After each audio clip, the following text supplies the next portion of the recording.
Setiap kisah pasti diakhiri dengan bahagia ataupun sedih. Dalam episode kali ini, Teror Sang Penunggu akan berkisah tentang legenda Desa Tempel.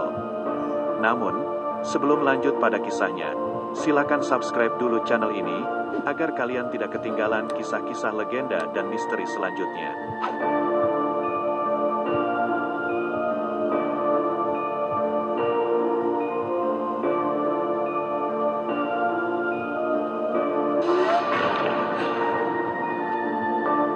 Desa Tempel berada di Kecamatan Lelea, Kabupaten Indramayu. Sebelumnya admin akan memberikan penjelasan mengenai apa itu legenda. Legenda berarti cerita dari mulut ke mulut dan terjadi secara turun-temurun. Dalam metodologi penyusunan sejarah sangat jelas ditolak karena termasuk fakta sumber sekunder, dan penulis menyuguhkan tulisan ini dengan bahan pembanding di antara situs-situs yang ada sebagai acuan berpikir tentang alam benda yang masih dilihat sampai saat ini. Dan inilah kisah legenda Desa Tempel. Tempel berasal dari bahasa Belanda yaitu tempel yang berarti candi atau kuil. Bisa pula berarti bangunan tempat berteduh para petapa. Hal ini tentu saja mengingatkan kita pada hikayat sejarah Indramayu dahulu kala, bahwa Indramayu merupakan daerah kedudukan penjajahan Belanda. Konon, dari daerah ini pula lahir jawara-jawara yang ditakuti musuh. Hingga pada masa sebelum kemerdekaan, Desa Tempel merupakan tempat strategis untuk menyusun taktik perlawanan kepada penjajah.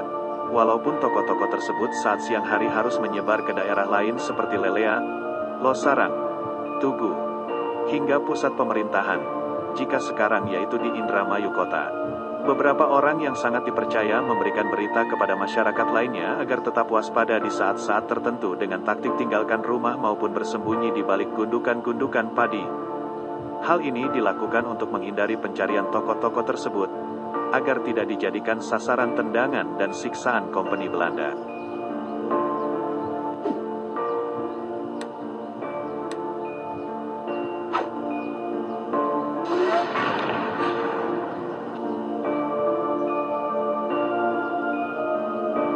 Sesudah masa penjajahan berakhir, daerah ini tidak lepas dari permasalahan. Muncul TII dan PKI yang hampir menguasai daerah ini. Namun, Masyarakat yang terlibat karena tipu muslihat jahat yang memberikan angin segar bagi siapapun yang ingin bergabung dengan PKI, dengan memberikan carik tanah bagian. Hingga akhirnya banyak di antara masyarakat berbondong-bondong datang ke Losarang untuk menandatangani pemberian tanah tersebut. Akan tetapi masyarakat telah dibohongi.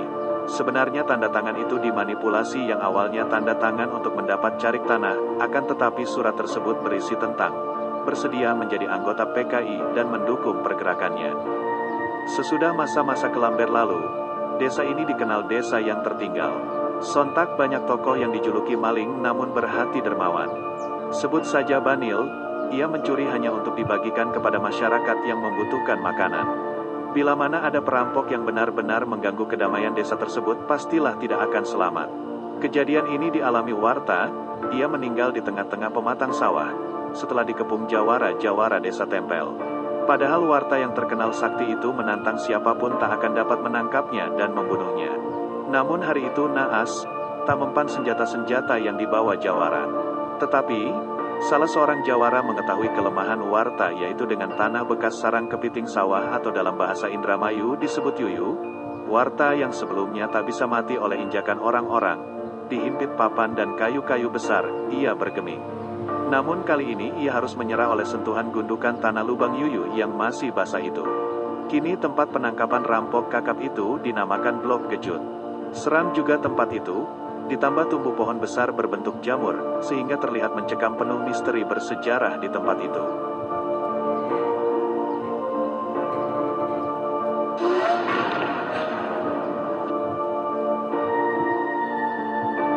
Pada mulanya, desa ini hanya mempunyai satu nama yaitu Tempel, belum ada desa Tempel Kulon maupun Tempel Wetan.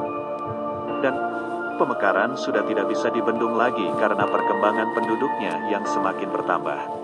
Pada tahun 1983 desa ini dibagi menjadi dua, yaitu Tempel dan Tempel Kulon. Desa di kawasan Kecamatan Lelea ini mempunyai beberapa sebutan untuk masing-masing bloknya yakni Tempel Kulon, Blok Asem, Blok Tower, Blok Cibereng Cilik, Blok Sana, dan lain-lain. Sedangkan di Tempel Wetan atau cukup kita sebut desa Tempel saja, mempunyai beberapa blok yang cukup luas wilayahnya. Di antaranya, Blok Karangsari, Blok Sukaraja, Blok Bojong, Blok Karanganyar, Blok Limbangan, Limbangan Cura dan Limbangan Pilang, dan lain-lain. Sementara itu, Kuwu Masdipa yang berkuasa penuh di desa Tempel pada waktu itu, dimusyawarahkan dengan masyarakat untuk menggunakan nama Tempel saja sebagai induk karena balai desa waktu itu berada di sebelah timur kali. Akhirnya yang di sebelah barat kali dinamakan Tempel Kulon, dan dikepalai oleh Kuwu Warda sebagai pejabat sementara yang awalnya berkantor di sebuah SDN Tempel 2, sekarang SDN Tempel 1.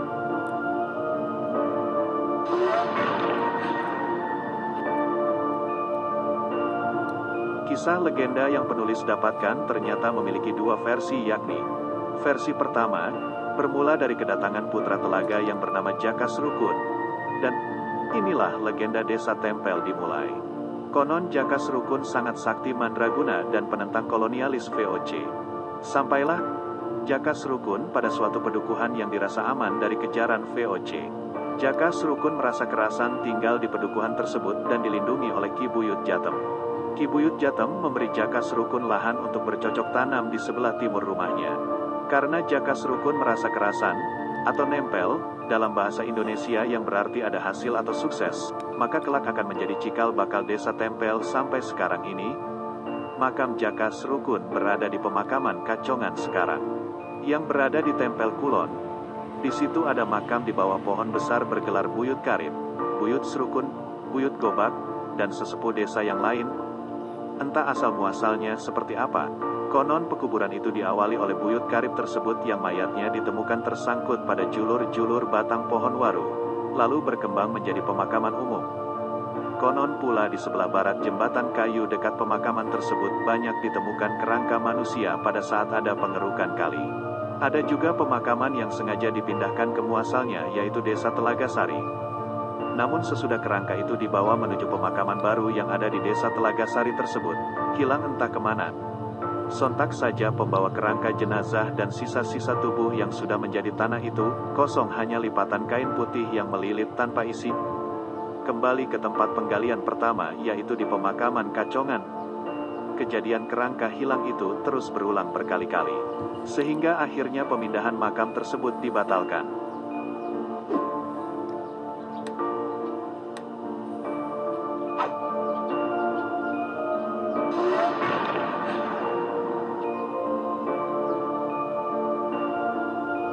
Sementara versi yang kedua sebagai berikut, ada tokoh yang konon sangat sakti mandraguna dan belum beragama Islam.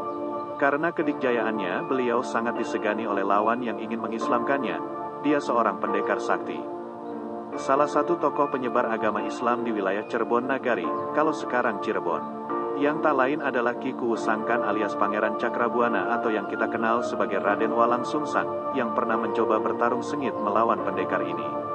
Dalam perkelahiannya pendekar sakti mengeluarkan senjata saktinya yakni berupa cemeti atau selempang, tapi tidak mampu mengalahkan Ki Cakrabuana.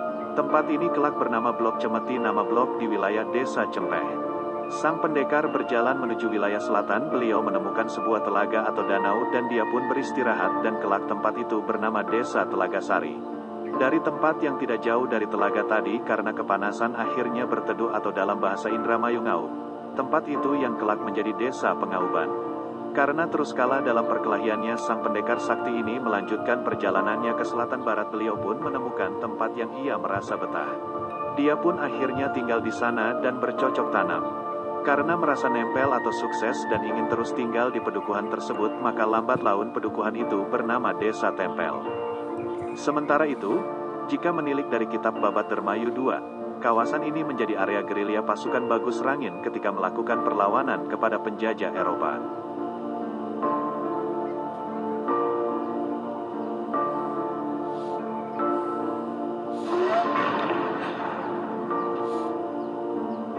Begitulah kira-kira sejarah dan legenda yang ada di Desa Tempel.